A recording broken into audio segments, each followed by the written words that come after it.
right, welcome back to I keep wanting to say the P1 podcast. No, that's not Welcome our back to the podcast. Formation Lap podcast Post race discussion. Spain. I almost forgot what race it just was. Yeah, Spanish Grand Prix outside of Barcelona. It was an exciting one. Outside the race winner. But Yeah. yeah, Well, that's exciting to me because I'm right once again. Always bet on Oscar Piastri. Yeah. That's the moral of the story. And I have, and that's why, dun, dun, dun, dun, ladies and gentlemen, I am your winner again for the week. That's 2 in Good a job. row. I'm heating up. You're second in the Let's league now. go. Yeah, I'm number 2 in the season as a whole, which, if you go back, watch the first couple of episodes, I did not have a whole lot of hope that I would be here. We're only 1/3 of the way through the season, so I won't get my hopes up, but things are looking pretty good for me. Nice. No, you're doing really good. And You've got a you good are strategy. being stubborn. I haven't, yeah, it's going to be tough to do this and not be a Max apologist. But I feel like we should just get into probably right the biggest into it. moment of the race, which was at the very end too, so in which Max bumps into George Russell. He bumps. Yeah, I mean it wasn't a soft touch, it wasn't a hard touch, it was like right on the the edge. Tell me how you can apologize for that, man. No, I'm not. Okay. It's exactly what happened last year, it was last year in Mexico and in Montreal, Canada, in which he was driving erratically because he was frustrated at situations that, either were or were not in his control. Yeah.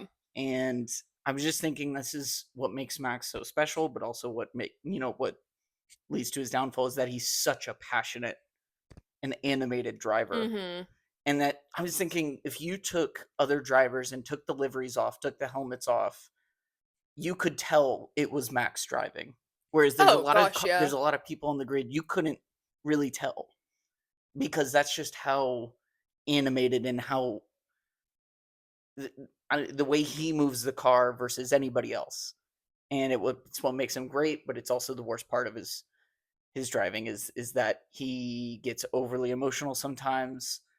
It seems to matter to him more, and he takes things more personally. Yeah. But that's his edge, and that's why he has the comparisons to Schumacher, is because he is a great, and he is passionate, and I guess I will give it that, is that a lot of the greats in F1, I don't know why I said this, but the greats in F1 have been known to have a temper. Yeah. Right? Like, it's not like they've always been just, like, prim and proper and PR'd out the booty, It's like they are passionate and they care, and that's why they're the greats. And I feel like a lot of people who haven't competed at a high level at all in life, they don't understand that that's just part of it sometimes, is that you do take it too far.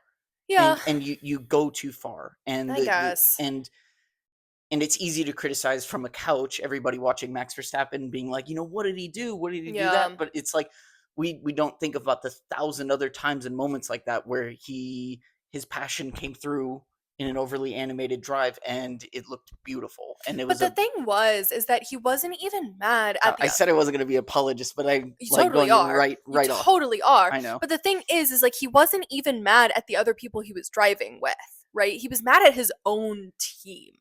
No, it was also like the George Russell and Max Verstappen beef. Well, I think he was frustrated in this situation, and then he goes, "Oh, there's George Russell," and just kind of crashes into him. Like, which, I mean, the best revenge on Max's part with that beef is to be the bigger person, because like now these clips are arising from George, who last season was talking about how he gets a little bit emotional and then he drives erratically, borderline violent. Like this was George last year, right? And so this clip is resurfacing now because people are like, yeah, he's right. Yeah, I mean, it was a slow speed corner, and it was like it was dangerous and stupid.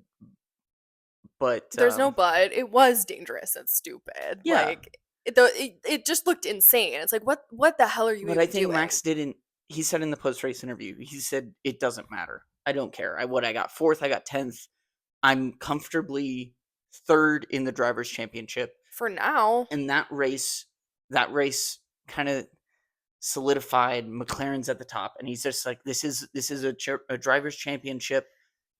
I think it was frustration of just like he was realizing he's not going to be able to beat one, let alone both of these McLarens, and he's like, whether I get fourth or whether I get 10th or no points at all, like, does it really matter? But then I'm just going to get third, and it reads to me as, kid having a tantrum because he didn't win the game, like, especially, like, I mean, I guess for people, if you haven't watched the race, then I don't really know what you're doing here, but basically what had happened is that it was bad strategy on Red Bull's part. No, 100%. It was unlucky strategy. I would go, it was really good. It was, I don't really think it was strategy, unless you have that safety car.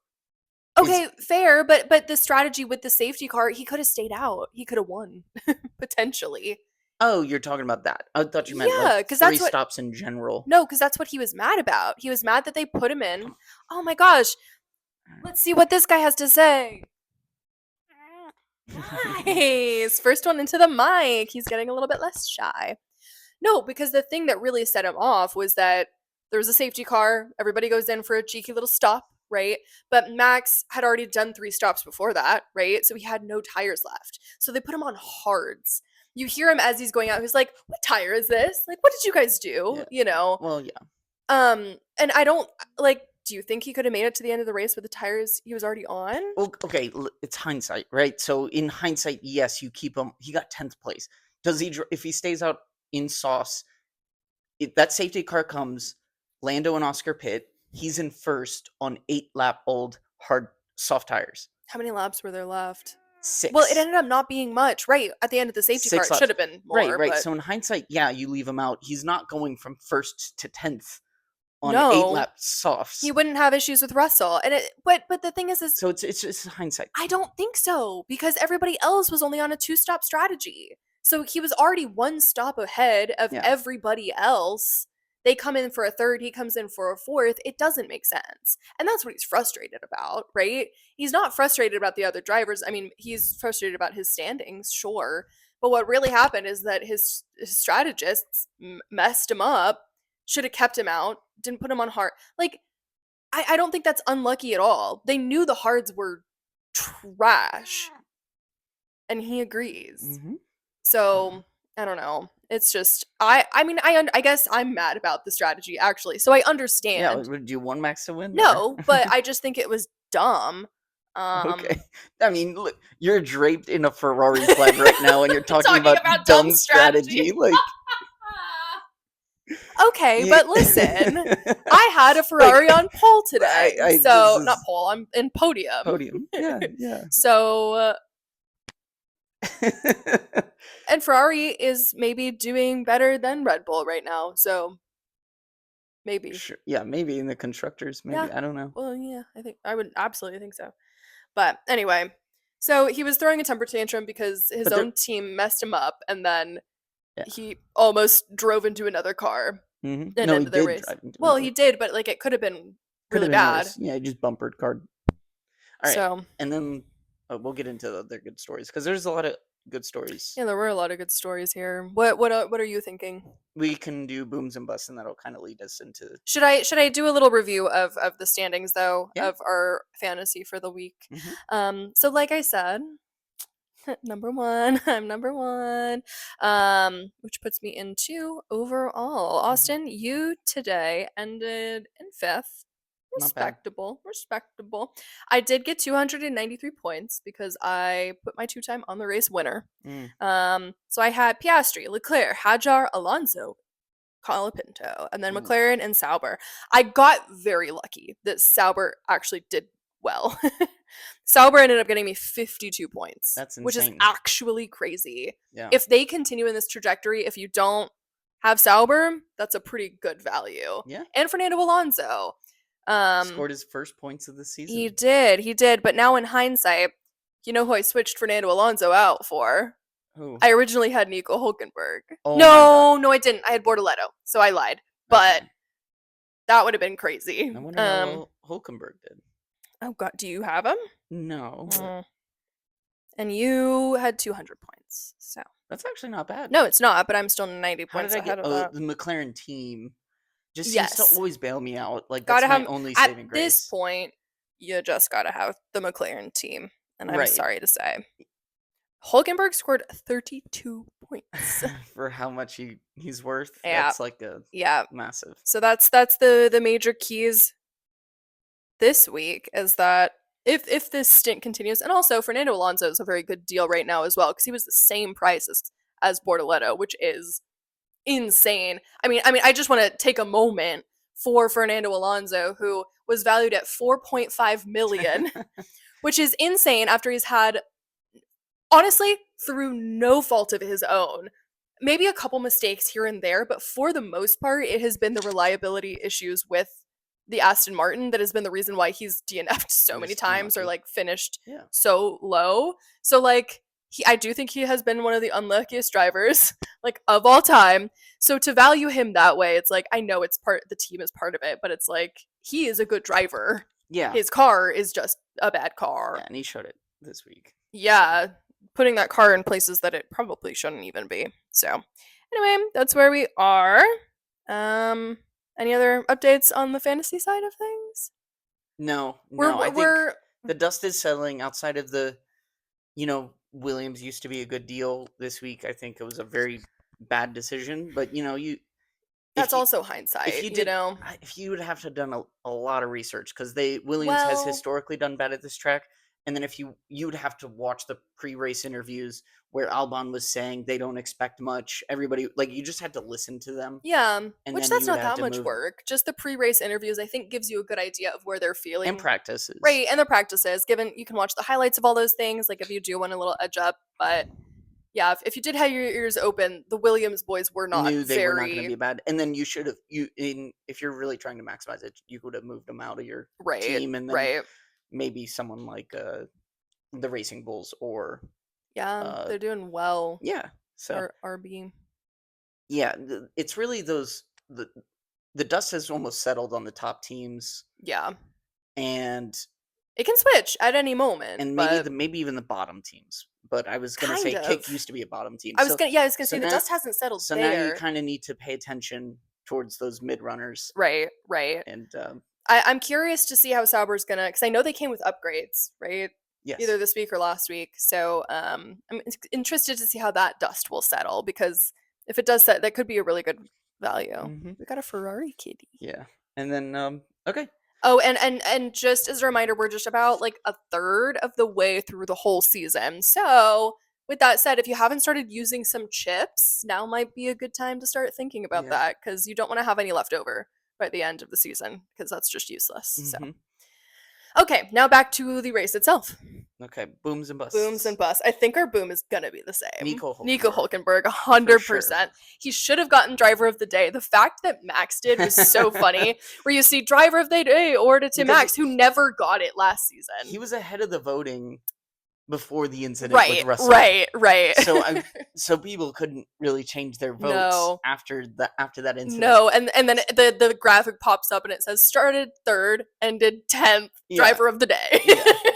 I thought that was so funny. Which is kind of on par for driver of the day votes, right? True, Like, it's just being, usually like, all over the making place. Antonelli like has one, and Fair. it made no sense. Like, It should have been a Spanish driver, if we're being for real. sure, But no, it should have been Nico Hulkenberg. Nico if we're Hulkenberg being should have got so it, but it's for real. never merit based. This is what happens when the people Yeah. are allowed to vote on something. They just start voting for memes. Like, Yeah, Daniel Ricciardo got driver of the day during his last race, I think. yeah. And he was like 18th. It's like a elementary school popularity Yeah, contest, but like yeah. not even middle school level popularity. Just No. like pure. So yeah, if Nico Hulkenberg 5th place in a Sauber is crazy work. Where Really did he good. start? Do we know? Do we remember? It wasn't that high up, was it? He was in top 10? No? Hold on. He was right on the edge. Let I me was looking, like, verify. points were a good option. I want to say 11th, but yeah, he's gonna be. Well, but oh yes, because it was that kind of like semi-controversial move in the first lap where he did go off the track. He was forced off and Yeah. gained 5 positions. Yeah, so maybe he was even way further back. Right. Which race control ended up saying like no penalties given there because Because- he did enter back onto the track the way you're supposed They said, to. yeah. So he played it perfectly. So if you are forced off, this is how they expect you to re-enter. What did he say? Hulkenberg started 16th. Yeah. So if you're forced off the track on turn 1, there's an off-road. Okay, wait, no. 15th because Yeah, Stroll. Sorry. I'm so right. sorry. And he re-entered and gained 5 positions on the start. Right. So, but So like that's already in 10th. even then, yeah, that puts him in 10th. But then to gain 5 positions in a Sauber throughout the race, Right. How did that even happen? so a mixture of strategy and pace. Yeah. He's not my bust, so I'll mention it now. But he passed Lewis Hamilton on the track Oh shoot, you're right. in like Lewis Hamilton's your bust? no, he's not. Oh, he's not. I thought. But Okay. honorable mention bust, you know. Yeah, to be Yeah, like that. How embarrassing. I mean, I can say that. I'm qualified. I'm a Ferrari fan. not his greatest moment. How embarrassing for Hamilton in a Ferrari to get passed by Nico Hulkenberg. Nico Hulkenberg's great. I'm not dogging on Nico, but in Right. a Sauber. Absolutely insane. Nico Hulkenberg is an extremely underrated driver, though. He's been underrated for a Yeah. long. He's been on our radar for a long time. He's just never gotten the right car, never had a No. good opportunity to shine, you know? And the reason why we're talking about him so much and we are fans is because I think he has the most race starts without a race win in the history of Formula One. What an underdog. So so no one's done it. And he's longer. getting up there in age-ish, Yeah. you know? So who knows how much longer he's actually going to be And racing. next year he will be in an with Audi. which is the whole reason why he made the Right. move to kick. He was a year ahead of schedule. Right. You know, Just he's to German, going to a German manufacturing team. It just kind of made sense. Yeah. So who knows how good Audi is going to be though? Because we'll get 2026 talking. We're way ahead of ourselves. I on know. that, We'll get that'll be there a when whole we get thing. there. Busts. You go. I'm gonna go Williams Oh, yeah. because they looked so strong. But the thing is they didn't expect to do well. Yeah, but it doesn't make it a good excuse. Yeah. Just overall lacked pace. And then they weren't that good Yeah, in the race. Yeah, my bust is Verstappen. Okay. He was up there. He should have been on the podium. And I mean, his own mistakes just like cost him so much. Because there is a difference between 10th and 5th, you know, like there is a difference. Yeah. It's just, and to be cocky enough to say like, it doesn't actually matter if I'm not up in the top 3. It's like it does though for the team. It does though for his standings in the championship, you know? So it's like if he's gonna have that attitude, just throw a little hissy fit and walk away. We'll like see. I mean, look, it's a race between the 2 McLaren drivers at this point. I know, but like still, does he not want to be? And that's what he means by it doesn't matter. So racing doesn't matter unless he's like up there. No, it's just saying the difference between 3rd and 10th in a select few races doesn't actually change anything. I heard it. Please do not quote me on this. I do not confirm or deny if this is actually true. I heard he has applied for his racing license in a different class of racing. Yeah, I saw that headline. Is it true? A few other drivers also have that classification on their super license or whatever it is. Yeah. So it's not actually a thing. Okay. It's just something you can do. Oh, okay. I wouldn't read too much. Well, but just after he's also been testing this year in the was it a GT car? I don't know. You know my theory that he's retiring before the end of this year. So not before, but like by the end. He's got a kid. Could be. He maybe is like, McLaren's got it. I've done what I wanted to do here. I'm kind of bored. I'll move on. But yeah, we'll see. All right, on to next week. I thought there was other stories you wanted to talk about here. Yeah, like what? I don't know. You mentioned it. Was it just Hulkenberg? No, I mentioned it. Hulkenberg, Williams.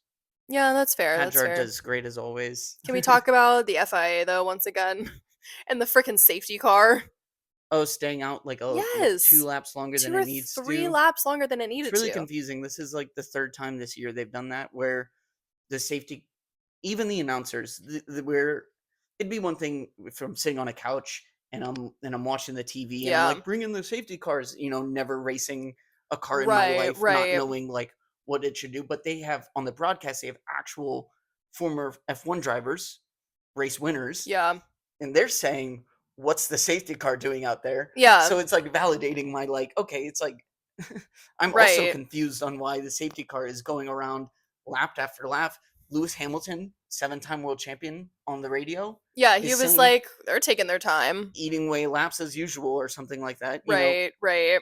So just another confusing thing that the FIA seems to be doing.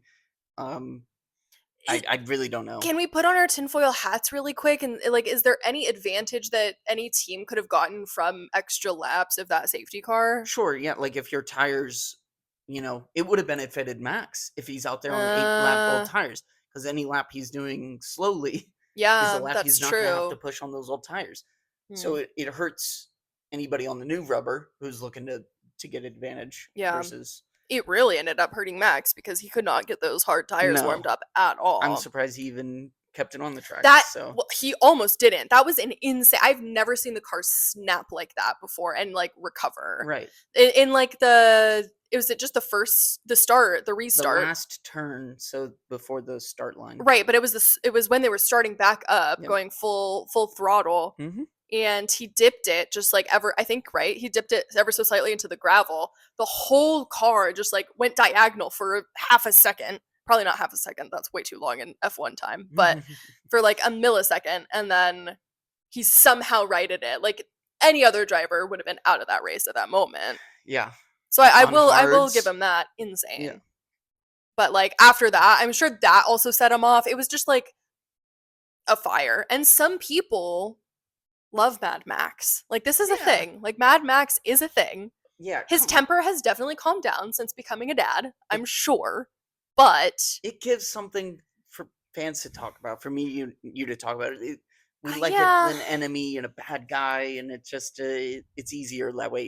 If they were all just very gentle and cautious drivers going around seeing who has the fastest pace, it would that's how be George Russell feels like to me. right. It would Given be now he's like dogging on Max, very who's the gentle. opposite of that. So Right, so it's maybe good. makes It sense. makes it entertaining, and it Yeah. has a level like so. As much as people hate it, they kind of secretly, the haters kind of secretly love it They the do most. love something to You know what I hate, mean? you They know? Yeah. secretly enjoy it the most. That is true. That is true. For me personally, I just respect a Piastri more, who like or even a Lando who almost doesn't take it as seriously as that. Like Lando does get emotional, he does take it Mm. seriously, but he takes it out on himself, which I guess maybe that's not great. But As a like therapist, yeah, tell us something. maybe I don't know. Well, but sometimes maybe better to internalize than externalize. I don't know. Like you don't want to take it out on other people, Fair. potentially kill No, someone. no, You yeah, know, I yeah. know that's not like what I happened, know what but you mean. but you know, I don't know. I think there's something that just really rubs me the wrong way about someone who is in like and I'm getting like a little bit too hard and maybe looking into it a little bit too much, but someone who is in such a privileged position to be where Max is, to be like, I'm not at the top. It doesn't I know. matter. You know, that's the only thing. So for like a Piastri who is also extremely privileged, but like it doesn't feel like he like I don't know. He's not like what's the right word? I don't know. Okay, we'll see after Piastri has won multiple championships. That's fair. How he That's becomes, fair. what that changes you. It's I changed. feel like he's not shakeable though. Like I don't think it's gonna change him Right, as a who knows? Who person. knows? But Lewis Hamilton, changed him. You can't Yeah. not being the best in the Yeah. world several times over. Oh We'll no. see. So do I not want Oscar to win? People will say they'll be the same, but they won't. Yeah. Well, I guess we'll see. But yeah, only time can tell on that. Yeah. But Oscar's got a great head on his I just shoulders. love a cool, smooth operator. He That's is the smoothest operators out there. He might be. I didn't even talk about No, signs Signs had it. and how Well, I tried sad that was. Williams, but yeah. Yeah, I don't know. It's just because that was quali is where it was really sad is that when he got out in Q1 at his home GP when he has been doing pretty good the last few times, but Mm. that I think I just try to block it from my memory because womp womp. I don't know. I don't like feeling sad about signs. Cool. All right, so next week we head to Next week we head. next week we're off, Oh yeah, you're and then right. we head to Montreal. Oh my god, it's the home race of our favorite driver. Well, probably won't be Yeah, there. I was gonna say, do you think he'll be back? No, So, if you Stroll's didn't know, Canadian. well, Stroll's Canadian. He's And also in stupid. tw- I can say that. I The know, FAA is in not listening. 2023, he hurt his wrist in an injury, had It was a surgery biking after. accident, both his wrists and an Really, ankle. and I think he has some lingering issues from that. Yeah, So he's getting it redone.